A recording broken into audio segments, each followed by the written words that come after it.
Hi, everyone. I realize I'm live, and this is an impromptu session of Steve Ferreira, CEO, also known as OK Boomer Live TV. I'm Steve Ferreira, your host, CEO of Ocean Audit, also known as, but without lapel pins today, the lapel pin guy. So today I have a really interesting just thought that made me want to go live right away. And it was talking about FedEx, and I know they have a upcoming $370 million charge against earnings, having to do with Kinkos and some other cost elements that they're absorbing. And I started to think about it, looking at the just the huge potential that FedEx is and has and was, and I love them. I mean, I think they're a great entity. And you look at the amount of ocean containers that FedEx is doing. I just ran the numbers a second ago, 2,000 or so. June 1 to June 22nd.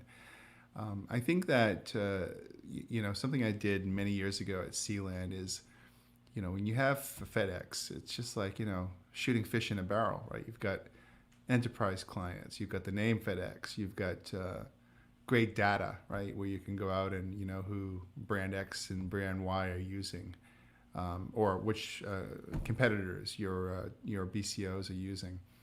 I don't know if FedEx uses commission or incentive models, but certainly, if I was running FedEx Ocean, I would totally revamp it to a unique model of delivery of the sales model and message.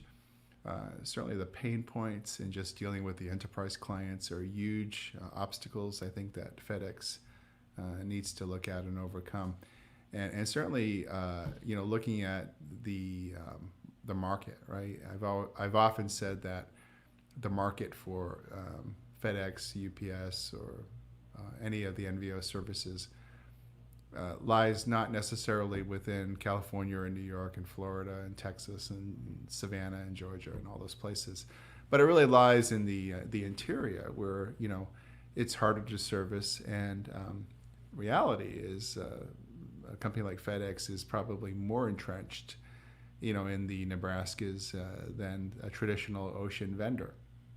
So I think that it's a bit of a slippery slope where FedEx can certainly recover some of the. And I'm thinking, I would think it would be easy to take 2% of that 370 million spend, and certainly start working through the growth of new FedEx services. I think that. If I were running it, I certainly would go and say, okay, here's a new approach. FedEx is the BCO's using brand XYZ. Hey, let's post audit them. Let's look at the invoices. Let's generate a refund for a client, and that client can then use X% of the refund for new FedEx services. There's a million ways to do it. So it's just my daily spur of the moment thought on FedEx. So much potential, and I would love to see them become a stronger player, because the potential's there, and they have the infrastructure. And I know Dr. Lang is a good guy and a strong leader that will get FedEx where they need to be. But I just wish it was quicker, and there was immediate opportunities there for them to do something great. So keep on plugging, and I think there's certainly anything I can do as a global thought leader on ocean freight to help them as well as others. Feel free to reach out to me. So have a great day, LinkedIn. Just pop it in for a few seconds here. Thanks.